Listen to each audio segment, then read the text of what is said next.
We're on the same When side. I woke up this morning, I was feeling pretty dangerous. About the past and about the future. Welcome back to Draftvice. My name is Walter, and today, now it's part 2, right? Part 2 to the Marcus Harvey episode. Marcus Harvey, he's such a nice guy. And yes, we're bringing him on again.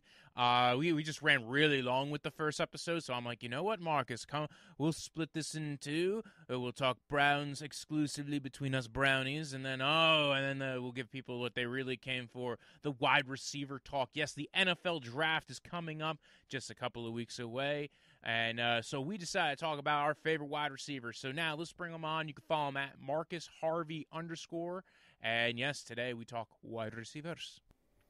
All right, so since we're talking about first-round wide receivers, let's just break it down. All right, top, who is your number one? Even though I think we hinted at this, maybe we hinted at it before the recording. I don't remember anymore. But yeah, so let's break down how many round one receivers do you have, or true round one, like the real first-round grade? Yeah, so I have 4. Four. I know some people have 5, up to 6 even, but for me, it's that top 4. It's Jalen Waddle, Rashad Bateman, Devonta Smith, and Jamar Chase in that order in my preference. Oh. So yeah, I know it's not for everybody, but just outside of that tier, and I mean very, very, very close to that, is Elijah Moore, just sitting a little bit outside of that. Terrence Marshall, I think very highly of him, and Diami Brown out of North Carolina. Both offer very different skill sets. Marshall being the youngest of that crew, and is a terrific player in his own right. I think if he had another Joe Burrow, that production would be through the roof, and he would be talked about with those top 4 guys. But it's a little bit harder to project without that production. See, actually, yeah, let's start with your tier 2 here, because that's actually where there's a lot of meat and chunks, and then we'll get into the whole Jamar Chase is the 4th wide receiver. This is not one I've heard before, but I actually don't I don't hate it. That's actually kind of a nice. It's a little bit refresher when people kind of go and listen, being the 4th overall receiver in this draft class is not bad. You're still a first round receiver, but let's talk a little bit about Elijah Moore, because I liked him. He popped off on tape to me so much. You're watching J.C. Horn film, and here's Elijah Moore just blowing up the game, and you're like, dude, who's this little dude who's just running out of the backfield and catching stuff out the slot and just breaking shit away? So Elijah Moore, Terrence Marshall's one of those guys who had way better, we were saying before, 2019 tape than 2020 tape. They tried putting him in the slot a little bit more, I guess, because they didn't have a Joe Burrow anymore in 2020, and he did not really fit well in that slot position. And maybe if he goes to a different offense and he knows he has a real quarterback. I know he opted out before the Alabama game. I know there was a little bit of questions about that. People wanted to see him go against them. But I kind of agree with what you're saying is you didn't have Joe Burrow anymore. And I made the mistake last year with I still had Justin Jefferson as a first-round guy, but I made the mistake of maybe having him ranked lower, 1 or 2 spots lower, because we didn't see him do this. We saw him do a little bit of stuff outside the slot, but he was so productive in the slot. And then not only that, you had all these other great pieces around him. It made you question, maybe it's the other pieces helping him be so great, not just these individual traits. Which, listen, he was great at high pointing the ball. He was great at getting open from the slot, and you just didn't get to see him do much of the stuff on the outside because they had Terrence Marshall and they had Jamar Chase. I'm trying not to make that mistake this year with Terrence Marshall, because now everybody, because this is one of the things that people are saying now is Terrence Marshall had now Justin Jefferson and Jamar Chase there, and he was getting thrown to by Joe Burrow. And it's I made that mistake last year. Fool me once, shame on me. Fool me twice, shame on me again. Not going to happen this year. And like I said, I went back and watched Terrence Marshall, and again, very good downfield guy.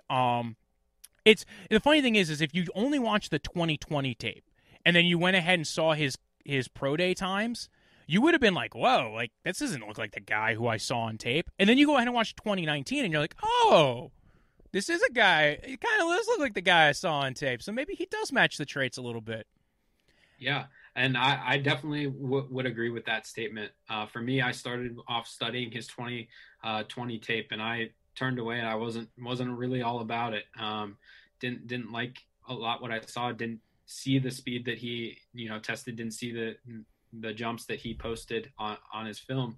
But then I turned on the 2019 game, even the national championship and whatnot, and working on the same field as Jamar Chase and Justin Jefferson just reminded me that Joe Burrow was doing some very special things with those three weapons at his disposal.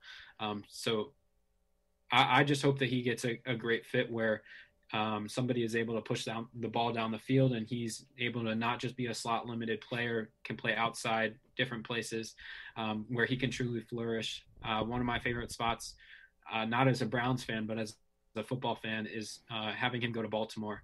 I think that's one of the situations where he can be most successful. Lamar Jackson and the offense that they run with Greg Roman is deeply predicated on deep passes and making sure that the defense is respecting that ability for the wide receiver to go over the top and threaten the defense down the field so that they can get favorable numbers in the running game.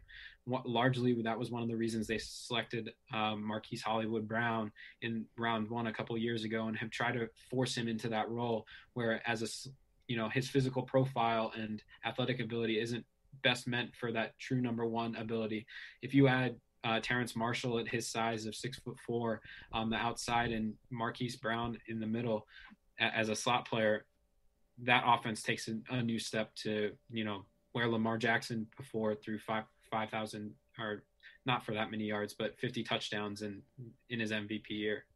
Yeah, I kind of agree with you there with Terrence Marshall, especially you're putting him up at split end because you can't have Hollywood Brown playing the X role in an offense, which you like having him try to line up. And again, like him being the main focus, he had a lot of drops this year. Maybe if he's not the main focus, but he's like kind of an additional option, he's taken the top off of everything. Now you have a guy, like you're saying, Terrence Marshall, to be able to line up at the line of scrimmage. You know he could beat press coverage because he's done it before.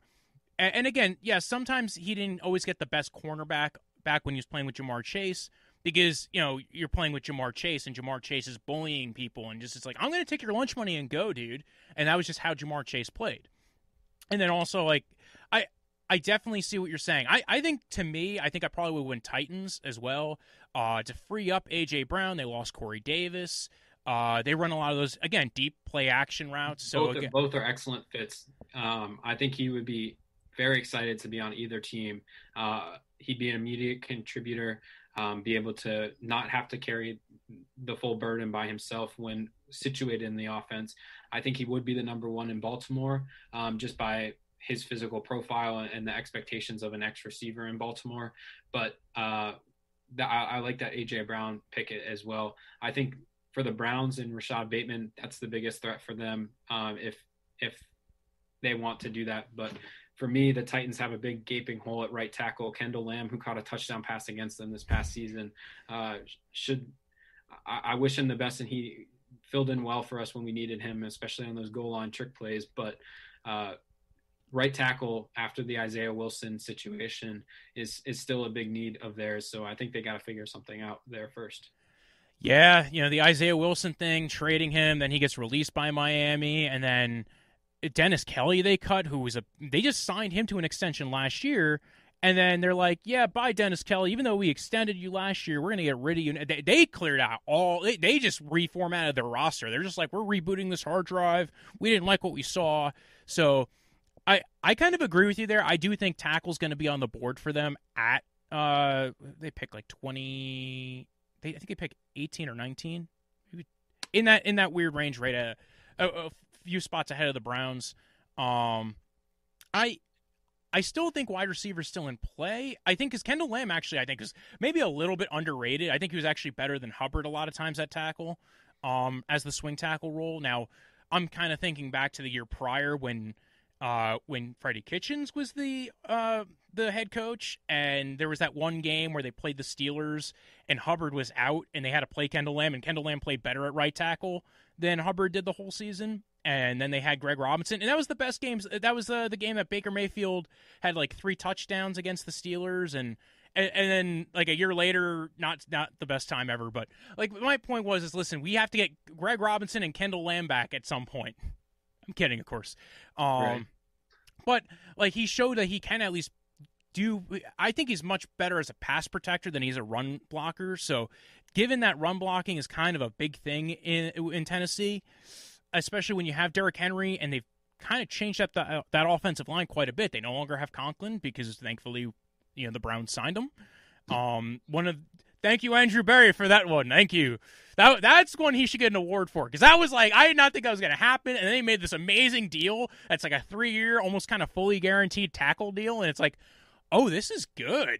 This is thinking outside the box. Like, listen, you're going to get all your money on this deal. It's a 3-year deal, so you could hit free agency again as a young offensive tackle. And then not only that, but we can extend you, and because we're going to go ahead and add void years on it. I mean, that was some magic. That was brilliance on part of Andrew Berry. I loved that move. So, yeah. What was the other wide receiver we were going to talk about at this spot? We had Marshall, Elijah Moore, who, dude, that guy's just electric. That guy, I love watching him. He's like one of those guys where it's like he pops on like I said, you watch other teams, you're watching other players, and he pops on. You're like, yeah. And he's a guy who I kind of like for the Browns if they trade back, if he falls a little bit in the second round, because he has that electric ability. Now, the one worry I have with Elijah Moore, he didn't really line up on the outside. And that's kind of the red flag kind of issue with him. He's small. He's 5'9". He had a great pro day. Had a lot of good measurables on the pro day. But again, he's 5'9", really never lined up on the outside. He can be this electric freak player for them. And we've seen him make plays somewhat downfield, but really not as often deep downfield. Like, we're not talking about 70 yards. We're talking about like in the 15 to 20-yard range, which is a lot of the meat comes on these plays anyway.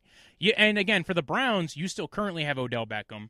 You still currently have Jarvis Landry, although I don't know if you want to touch on that conversation at some point, because I know that's a big debate amongst Browns fans and then people who cover the Browns. I think that's kind of an interesting, almost kind of civil war that kind of is going on at this point. Yeah. It's like, which side do you take? And it's like, this could be way better handled. So it was for the tier 2 guys you had, it was Moore, Marshall. Who was the third? Diami Brown. Diami's fun too. Good deep guy. Yeah, so where you were talking a little bit about Elijah Moore winning that 15 to 20-yard range, Diami Brown averaged over 25 yards per reception in college, which is just not something you usually see. And I think that is a credit to Sam Howell a little bit and the offense that they were running there. But to have him in Cleveland would be a great situation. I think for any offense that gets Diami Brown, it's an outside profile wide receiver, largely lined up only on the left side in college. I don't believe that to be his limitation. I think that was an offensive scheme limitation, but he's running right past cornerbacks, building speed and winning downfield. My biggest concern with him is contested catches. So in the NFL, where people are faster a little bit and get up closer to you as a receiver, how are you able to handle and fight through that contact? Yeah, he also ran kind of a limited route tree, and like you said, he lined up on one side, which is a very common thing in college. But you don't want it being the there was a Vikings wide receiver not too long ago who went in the first round, and he only lined up on one side of the field. And then we found out a couple years later that the reason why he lined up on one side of the field was because that's where all the coaches were, and they had to tell him what play they were running and how to run it. And you don't want it to be that issue. So that was an issue for it was what's his name, Laquan Treadwell. Yeah, I hadn't ever heard about that before, so always something good, learning something new every day, like I said at the beginning of the show. But for me, I think wherever he gets situated will bring dynamite to an offense and ability to go over the top. Really impressive as a run blocker too. I noticed very consistent and make meaningful blocks out on the edge. One of the reasons why Michael Carter and Javonte Williams were able to have so much success running the ball is because when they got to the outside left side, Diami Brown usually had that DB or the safety well controlled so that they could just continue on their way. So let's bounce back to your top 4, right? Because it sounded like there's some controversy in the top 4, right? So let's start with number 1 overall. I think he's actually number 1 on both our boards. So that's the good thing. It's not much controversy. And I think there's other people who have the same sentiment. Jalen Waddle. Dear God, that guy is electric. Yeah. bless him. I hope his ankle recovers, because to have the pleasure of watching him is one of the best things a football fan can wish for. He's just moving in double speed where everybody else is not. And so, with the offensive system that he had and the weapons that surrounded him, he was really able to flourish. But I don't know the exact numbers, but if you look at his average reception, like average yards per reception and frequency at which he was scoring touchdowns, like per every 17 receptions or something crazy like that, it just boggles my mind that he wouldn't be wide receiver one for more people. That's not a discredit to the rest of the three on the board. I think they're all extremely talented players, and it just comes down to which flavor you prefer. But when I watch Jalen Waddle and his ability to not only run past people, but elevate over people, to catch contested balls, to run bubbles, slants, screens, posts, deep routes, I cannot see anything else other than Tyreek Hill, the player. Not to compare them, the player wise, but play style and how they play on the field. That's where I draw my comparisons from. There's very few guys with the same lateral agility and vertical agility, like vertical speed and lateral agility, as Jalen Waddle. It just doesn't usually come along very often. Like, he's got the oily hips to just kind of move back and forth, and you're like, he just went that way, and he did not turn any direction. Like, he just moves I think like a ghost. If you're trying to watch Jalen Waddle and understand a little bit more about him, just watch him on some kick returns. I know that's where he hurt his ankle, but a little bit of that side-to-side fluidity. There's a couple punt returns against LSU in 2019 and then in 2020 where he's just running laps around people, even running backwards to pick up speed to move forwards. And against LSU, where they had special teamers like Tracy McGrath, who went to the Senior Bowl and ran a 4.38 at their pro day, he's running past them all. And that to me just boggles my mind. I wish nothing but success for him in the NFL and a full and happy recovery. But for me, if he got to play with Justin Herbert in a Chargers uniform for Los Angeles, that is by far my biggest wish as a football fan for this entire mock draft season, other than getting Penei Sewell or Rashawn Slater for Joe Burrow. But to give Justin Herbert the weapons of Keenan Allen, Mike Williams, Jalen Waddle, and then have them play Kansas City twice a year, that's a money game. That will be must-watch TV. So I do a midnight mock draft every Monday. So I'll probably, when I get done with this at some point, I'll probably go ahead and record that. And I do that as a live stream. I had Jalen Waddle in one of those drafts go at 13 to the Chargers because, like, the way some boards can fall and how teams will value some of these things, because you're trying to project how some of these teams might value the ankle. He could easily fall to 13 to the Chargers, and that would be the perfect pick for them because Keenan Allen's get a little bit older. You would now get a young guy who kind of, like, has that, like, he can just be a whole different kind of player for them. Even if you think they do need offensive line, which, by the way, yes, the Chargers need an offensive line. They don't draft it in the first round, like, I think, ever. Like, I can't remember the last time the Chargers decided that, oh, yes, offensive line, let's do that now. So, again, I like Jalen Waddle a lot. We could spend 20,000 hours talking about Jalen Waddle because he's just fun. He's fun to watch. He's got that electric. Like, when I was saying Elijah Moore was kind of like electric and fun, he's got a different level of electricity to him. Like, it's like, say, like he's like regular wattage, and this guy's like super turbocharged wattage. So, yes, I agree with it. I don't know how teams are going to feel about the ankle, especially not seeing him at the pro day, like not getting any more like visual on him to see if the ankle. I think the real question is with the ankle inhibiting his ability to move and kind of like, has this affected your mobility? So, but then again, we saw Hollywood.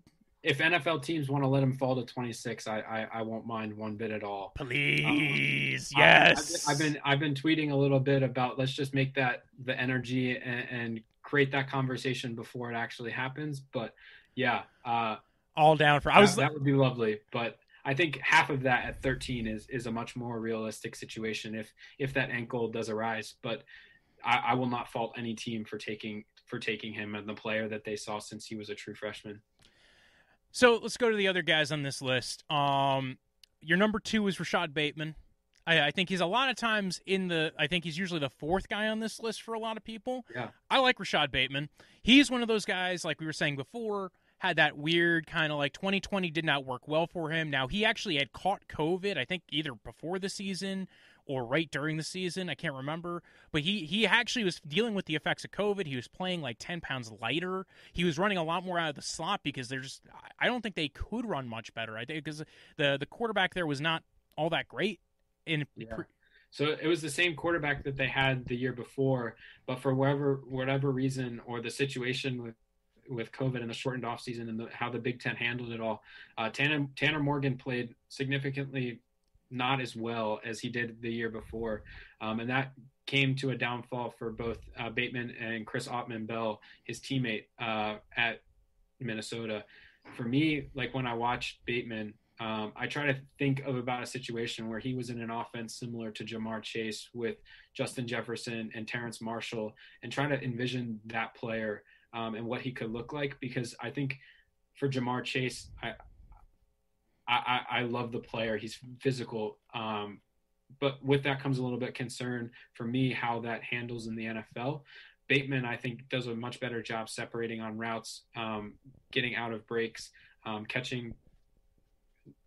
Both of them are excellent at the catch point, but for me, Bateman is just a little bit more of my flavor.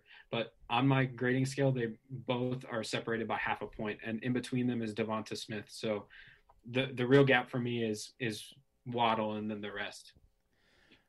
Yeah, I kind of agree. I think because Waddle just has that different level of athleticism, and like you were saying with Tyreek Hill, I think the comp there is right, though, with the aspect of the difference in the athleticism of Tyreek Hill to everybody else. That's kind of what Jalen Waddle is compared to the rest of this class. It's just like a different level of movement ability. With Rashad Bateman, I kind of also, like you mentioned before, it was kind of a shock that he came in not as tall as maybe some people thought, but he plays big. I'm just looking over because I watched the Michigan game, the Auburn game.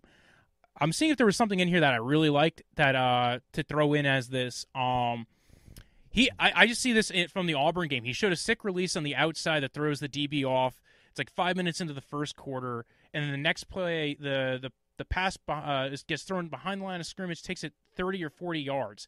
He had some great run after the catch. Like that was something that was a very big thing for him. Was just like, and even still when he was running out of the slot, and I think people this year saw his run after the catch this year, and they were like, oh, he's not that good at this. And it's like, no. Like, he's dealing with, like, health issues coming back from COVID. He's not really playing in the spot that really he'd probably be best at and probably is more valuable at. When he was playing at split end, when he was playing on the outside, even when you move him around, getting him the ball in his hands in 2019 was so dangerous that, like, he would take a ball 30, 40 yards almost to the house. And compared to this year, he was still getting yardage from being in the slot. They just had to put him there because, like you said, they couldn't game plan as much. Whatever they were doing as far as the offense went, they said, you know what, you're not feeling well. We think this is best for you. We're going to run you out of the slot. Jamar Chase or Devonta Smith. Which one do you want to talk about first? We'll do Chase. Because like Chase is a dude who plays big. He's not as big as people think. Like he's bulkier. He's a dense dude, but he's brutal. He's physical.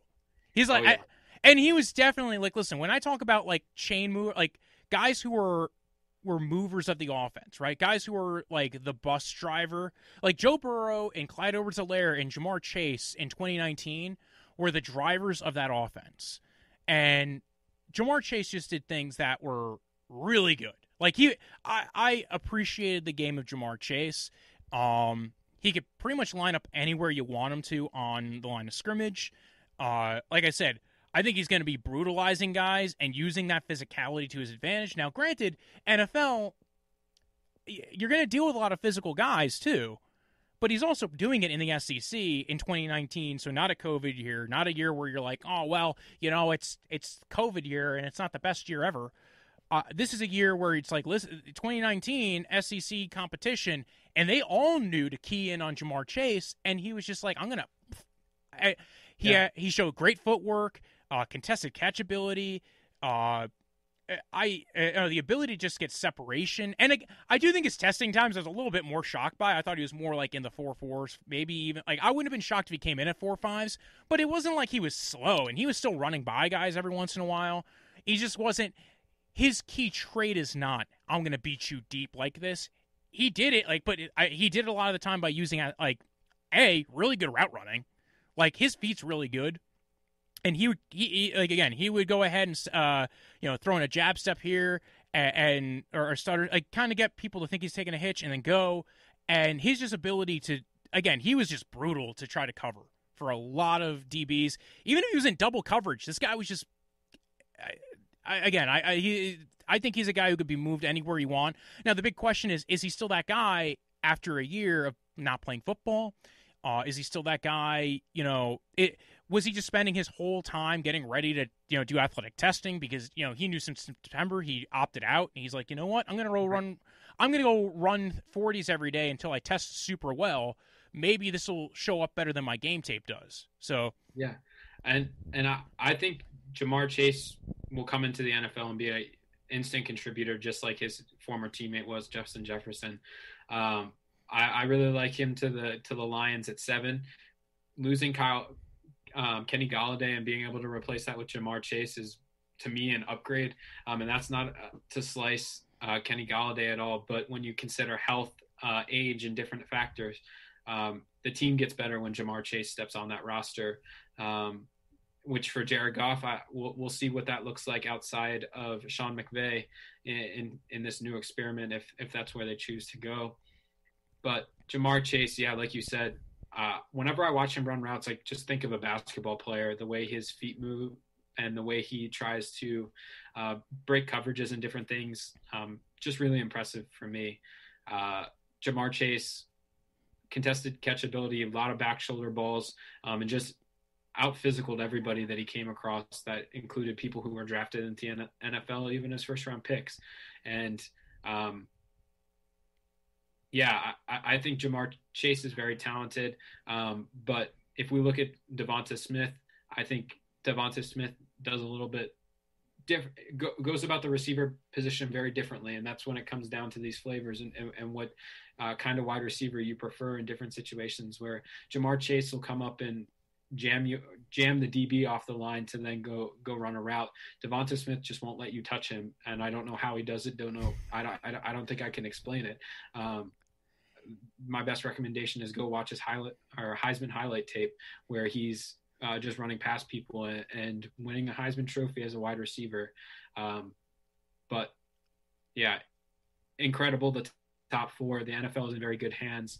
The 7-on-7 high school, college environment is really starting to come out when you look at this year's draft. Last year's draft with CeeDee Lamb, Henry Ruggs, Justin Jefferson, and that crew. And then when you look at next year's draft with the 2 Ohio State guys, Garrett Wilson, the kid from Garrett Wilson and Chris Olave, who returned back to school.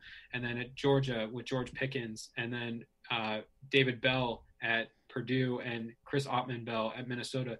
That's just largely one conference, and we're not even out of receivers that have a real chance of going in that same tier as these guys.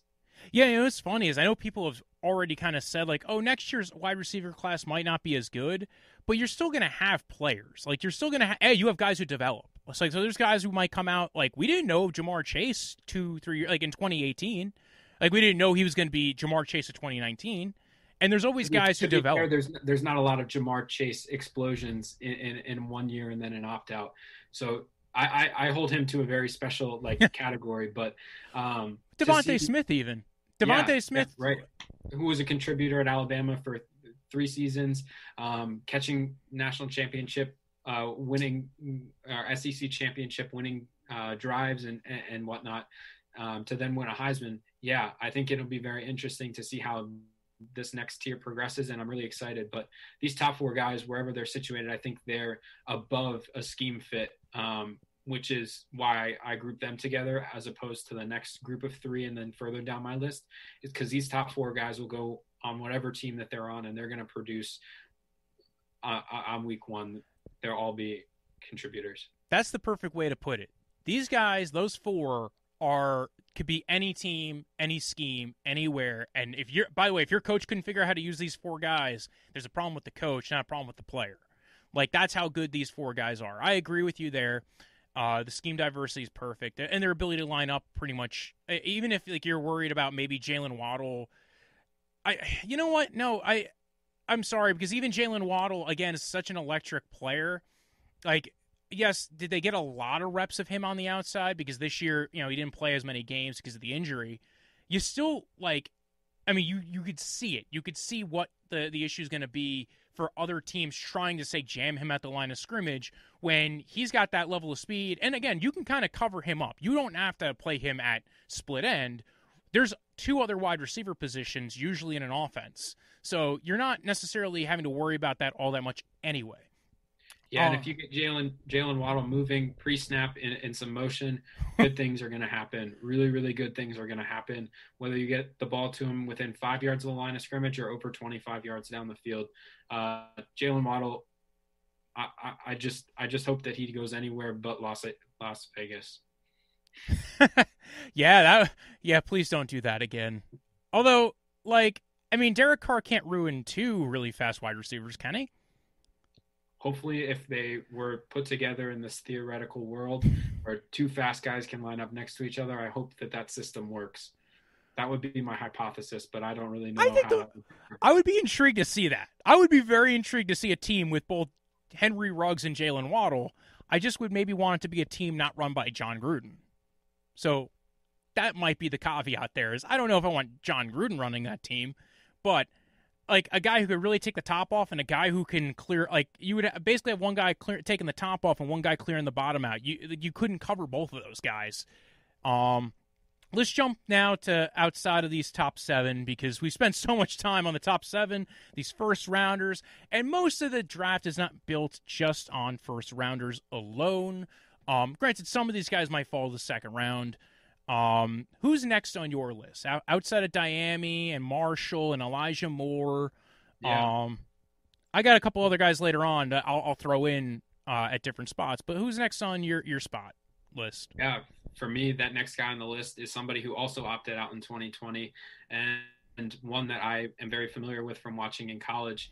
Not that I'm a Michigan fan, but watching his teammate who's now on the Browns, Donovan Peoples-Jones, the wide receiver I'm referring to is Nico Collins. Mm-hmm. I think he's an incredible physical specimen, a large body like Terrence Marshall, who's not quite as fast, but suffered because of the offensive system that he was surrounded by.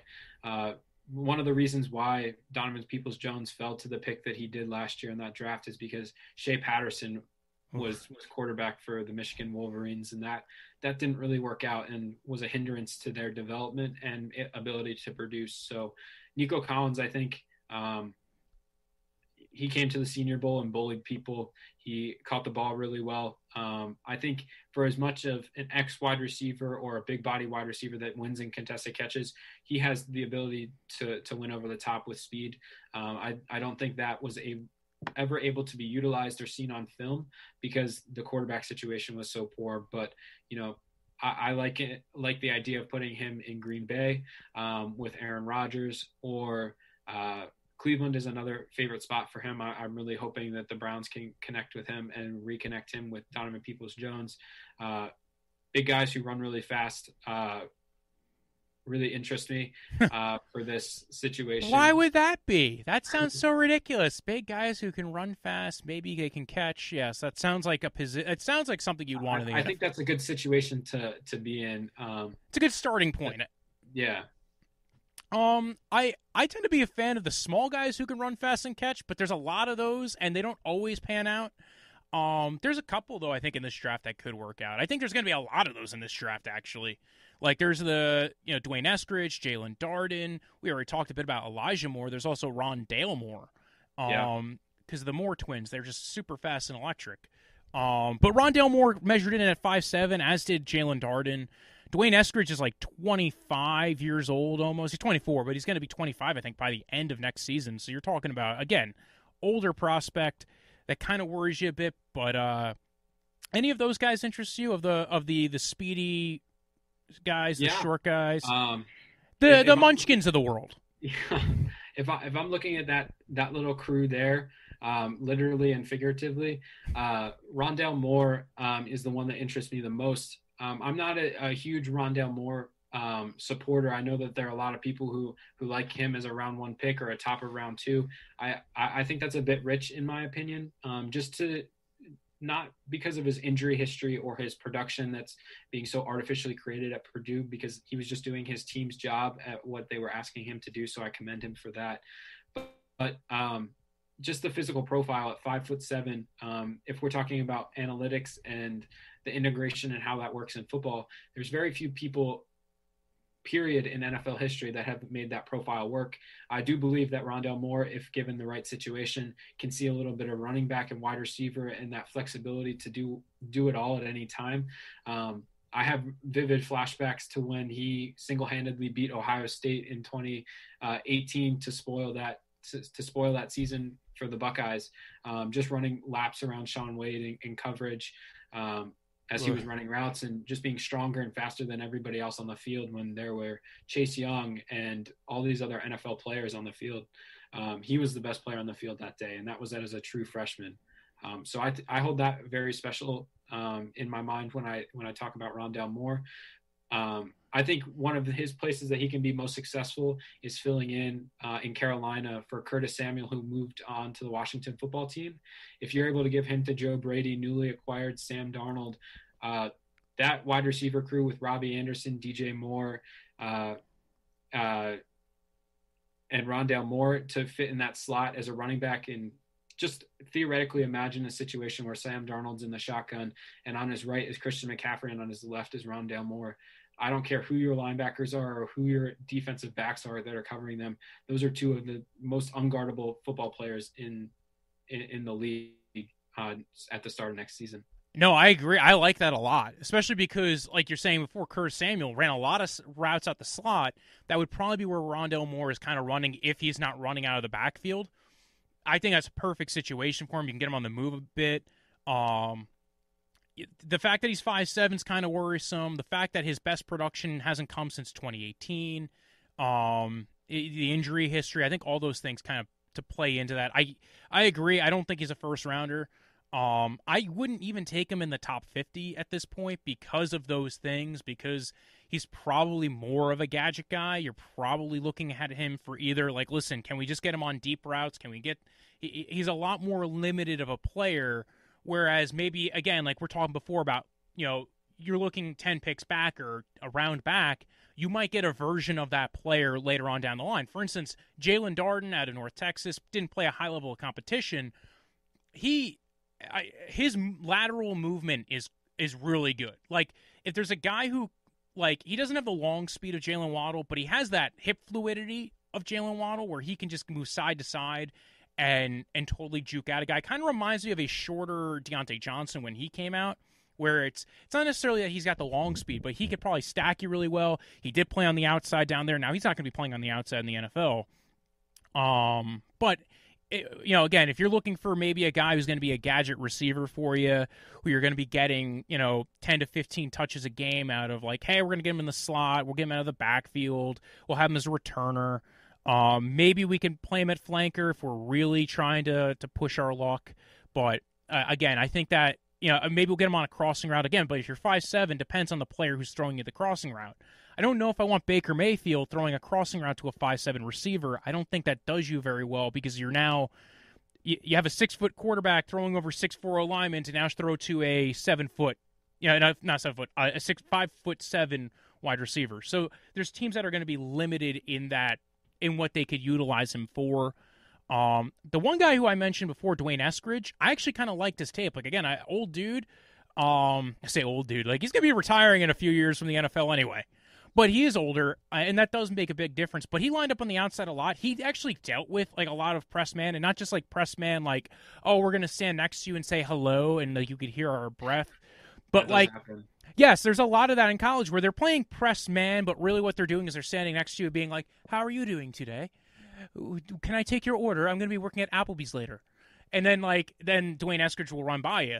No, like they're actually trying to jam him. Like CMU actually tries to teach their cornerbacks to jam, and again, like not that CMU is going to have the best corners in the world, but again, they're at least trying to teach the technique, and you're seeing him try to get around it. So you're seeing him try to and then another guy who went to the Senior Bowl, who had a really good week at the Senior Bowl.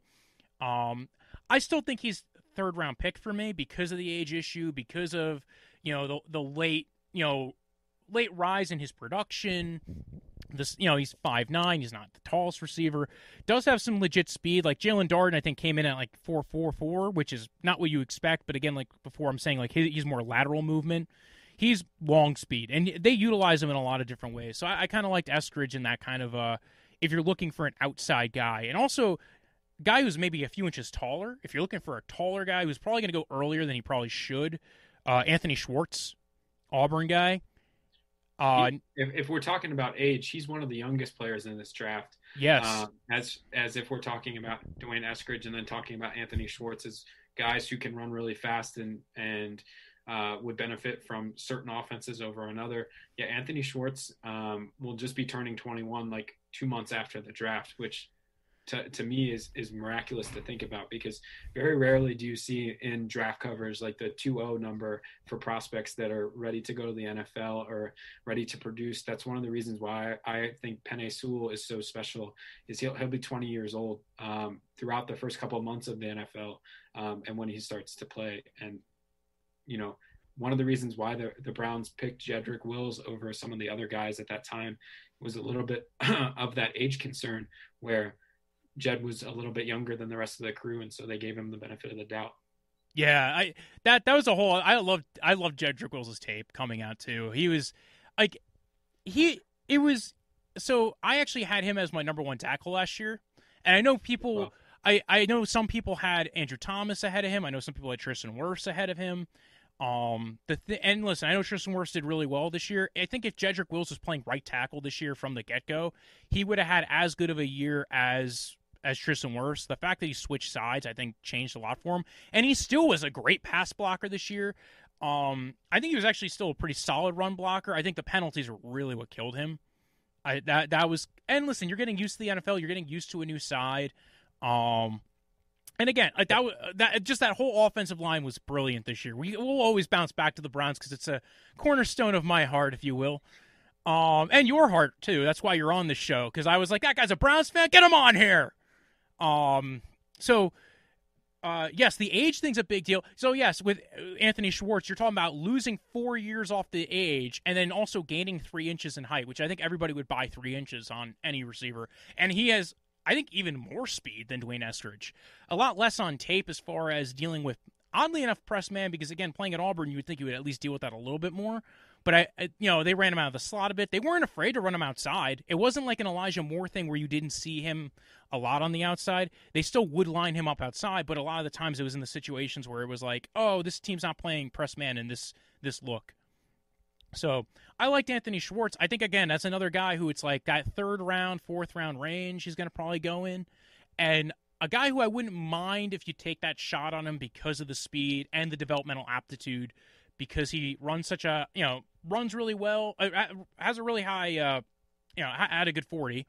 But again, like, you could see the speed on tape. It wasn't a guy who ran fast and then just didn't do it on tape. And it's not like you're spending the pick on John Ross at, pick 9. You're probably spending pick like 69, 90, 100. Any other wide receivers you want to talk about? Yeah, I'll close it out.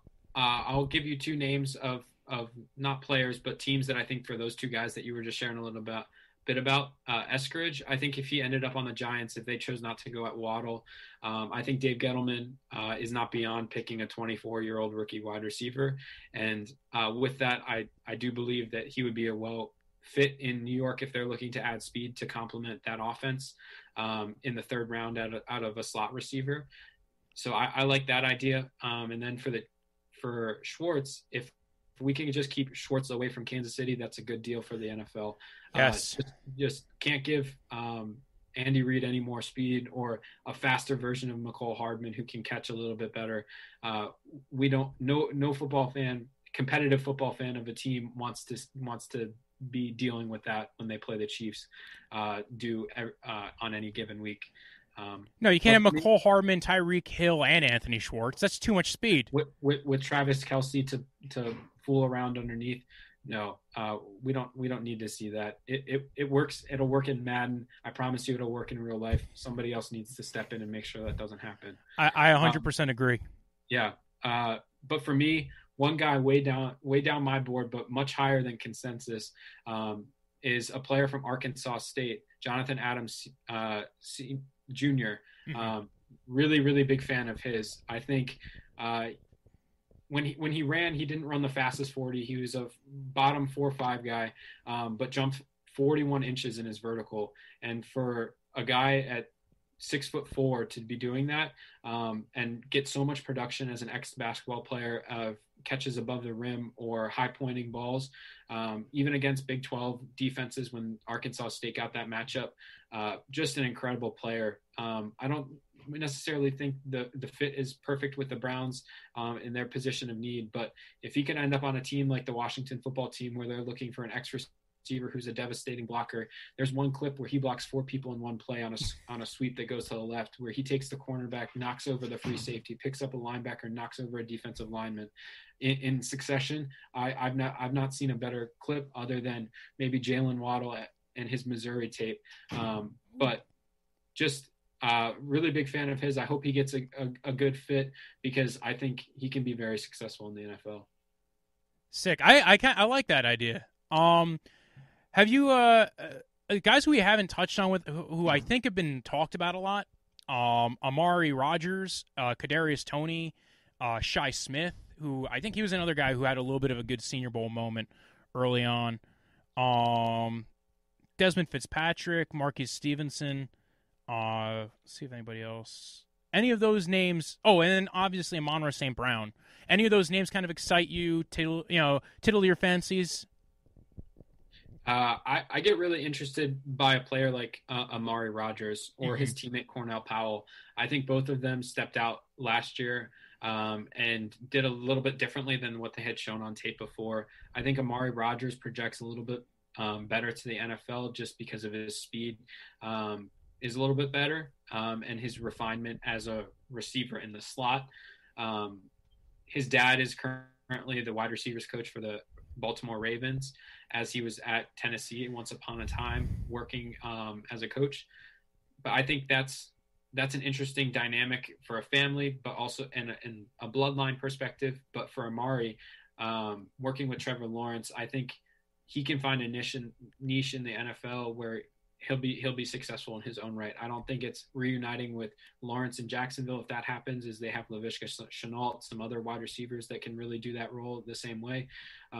And I don't really have one that comes to mind with that group, but also Marquez Stevenson. He's a little bit older, not as old as Eskridge, but played well at the Senior Bowl, an offensive weapon at Houston.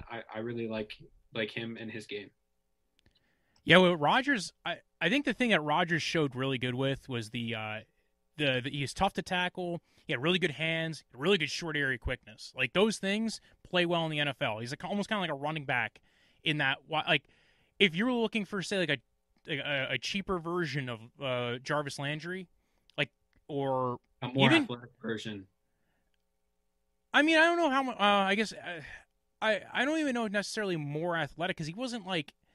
I just think like the younger version of Jarvis even because like Jarvis back early stage Jarvis had a lot more juice run after catch, and also part of it comes down to usage. Like back when he was playing for the Miami Dolphins, he was just taking stuff from like that 5 yards within the line of scrimmage and just taking it 10, 15 yards. At one point, I think he had the most yards after catch in the NFL. And that was beating out any running back. And it was him, Odell, and then like 6 running backs. So weird that both those guys are on the Browns. And then I don't think now they're on a team that doesn't do a lot of short routes for their wide receivers, at least not in that general way. As far as it goes with Amari Rogers, though, the guy who just retired today, Julian Edelman. Like that's kind of what I sometimes saw with him was just that if you got him to be in an offense where you're running a lot of option routes, and you can get him to do that, not something that they did at Clemson, but something that, like, if he picked that up, he went to a team like the Patriots that ran that kind of an offense. I think that would be kind of an interesting maneuver of, like, that would utilize his skill set so well. Cadarius Tony is one that gets mentioned a lot, and I don't think either of us have really mentioned anything about him. My issue with Cadarius Tony is he reminds me of Andy Isabella, the guy who got drafted by the Arizona Cardinals, went late second round, is kind of a slot/gadget guy, but doesn't do a particular thing that, like, you can see, like, projecting necessarily. Like, he's like, not projecting. Like, he's going to get a lot of run after catch if you utilize him correctly, but his route running is a little erratic. He does, like, the little head bob thing a little too much sometimes. But yeah, and he's a new player to the wide receiver room. Came to Florida as a quarterback, and so he's learning as he goes. But if we were talking about how Jalen Waddle and Elijah Moore stood out on tape when you were watching them, Kadarius Toney and Kyle Pitts did that at Florida. Yes, they were both very exciting players that had Kyle Trask at quarterback, which was an interesting situation. But that NFL talent couldn't be denied. They were both very productive in their roles. I don't think that Tony is like the four first wide receivers that we talked about is above a scheme fit or a situation where he'll be able to outproduce or produce in any situation. So that's why I don't really rank him within that same tier.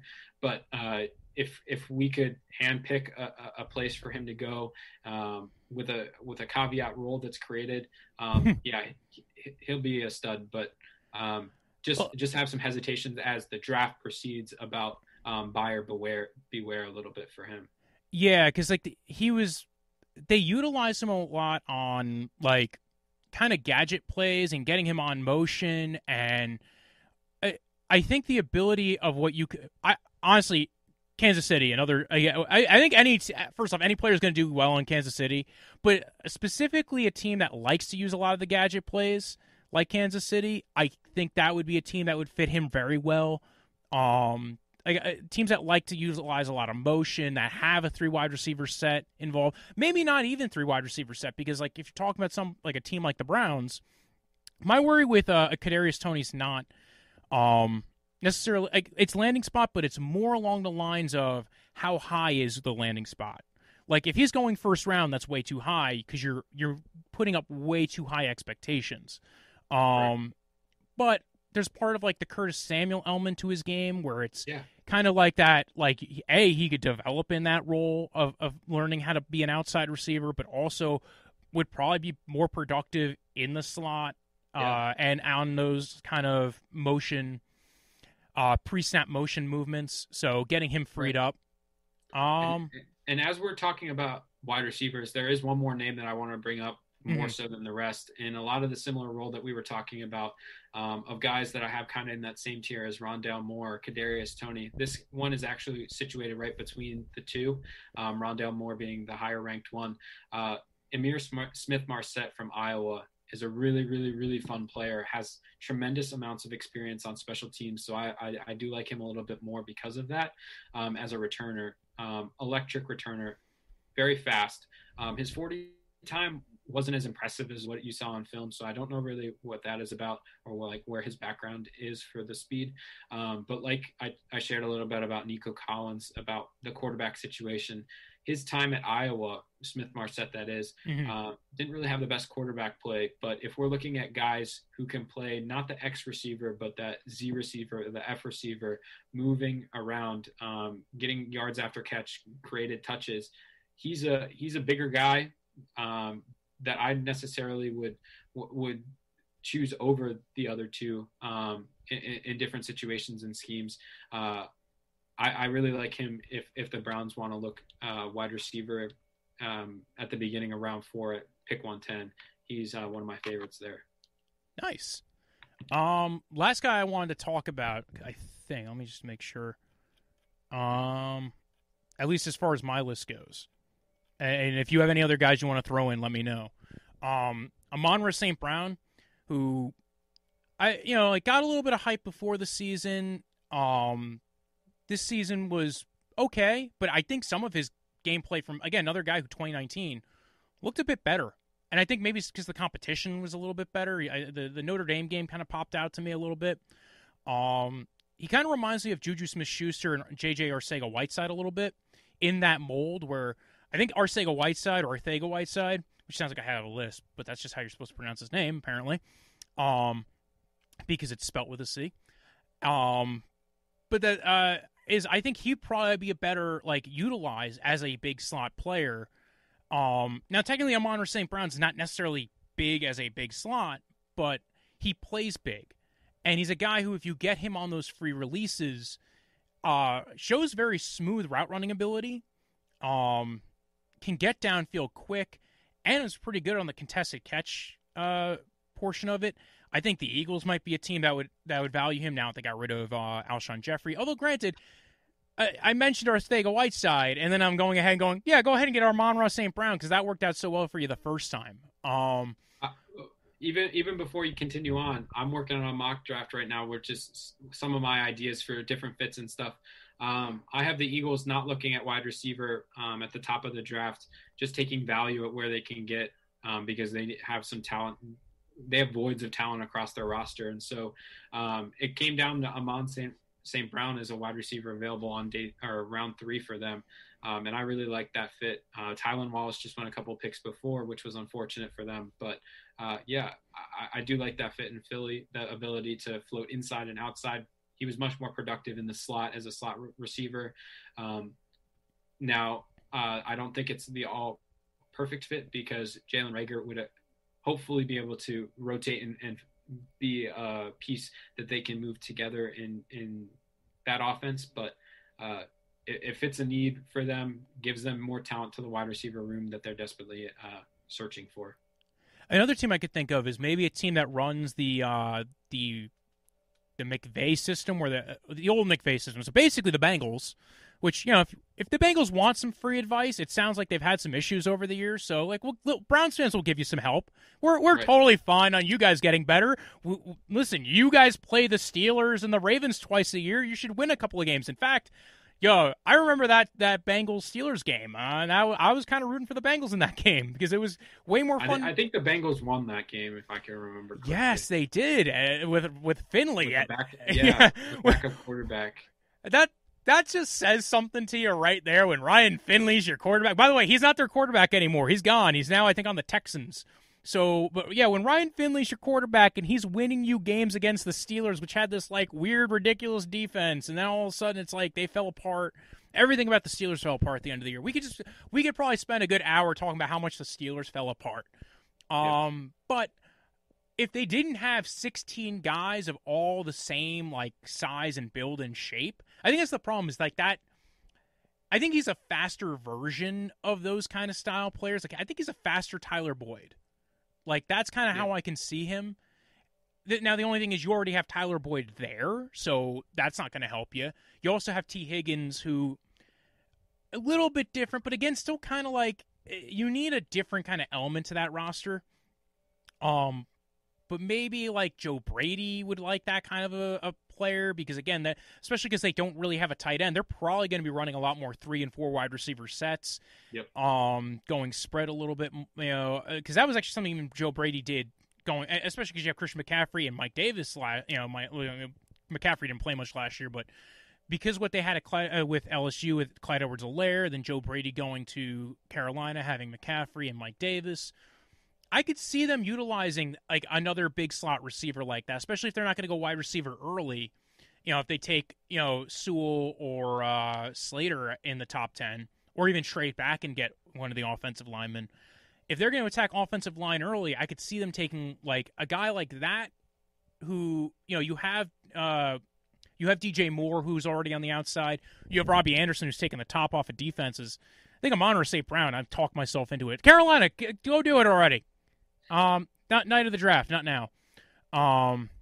Any last thoughts? Any wide receivers that you have on your list? I know I'd mentioned Shi Smith before, but I don't really have much. He was a Senior Bowl guy, kind of. I think he's going to be mostly a slot player, and at the next level, kind of going to be like that day 3 kind of pickup. But outside of him, any other guys that you have on your list? No, but I just have some closing remarks. I think anyone in the top 4 you can't make a wrong choice with. They'll all be productive players for your team. If you're looking for explosive playmakers, big and small, they come across this class. I think this class offers a lot of different pieces for any offense. I think it does favor more gadget players than outside dominant skill players. So I do expect that Terrence Marshall, a Nico Collins, a Tylan Wallace type player will be gone far before I believe their perceived value in my mind is, just by that need and need across the league for those spots. But if you're looking down the draft board for those slot players, whether that be Cornell Powell, Tutu Atwell, Shi Smith, different players like that, those players will be, for me, where the value is in that class. One of the reasons why, if I was Andrew Berry or could ever talk to Andrew Berry, one of the questions that I would ask him is that if you could get one of those top receivers at the top of your draft, you're well situated to then pick whatever wide receiver you want later on day 3, whether that be Anthony Schwartz or Tutu Atwell. I know that they have been linked to him, even though he's not the biggest, and you could see that every time you watch him. But yeah, I think didn't he measure in like 155 or something? Yep. That's tiny. That's going to be a hard time. You're a gadget player at that point. I honestly thought he was mostly going to be in that mid-round range anyway. I know there were talks about him being a top 50 player. I thought that was a little rich. There's always talks about guys being top 50 players or first round. There's like 60 first round players every year. Yeah. That the best part about that is that come draft night, there'll be articles out there about 100 different players that are going to get drafted in the first round. But unfortunately for them, but fortunately for football fans, there's only 32 players that can go that night, and somebody's bound to get value the rest. Something that I'm really looking forward to is, those Belichick, those different moments where these general managers go out to fill their needs and overdraft these positions, which gives success to these players that are being drafted, but allows some of that top tier talent to tumble down the boards and really surprise you by the end of day 1 and going into day 2 and 3.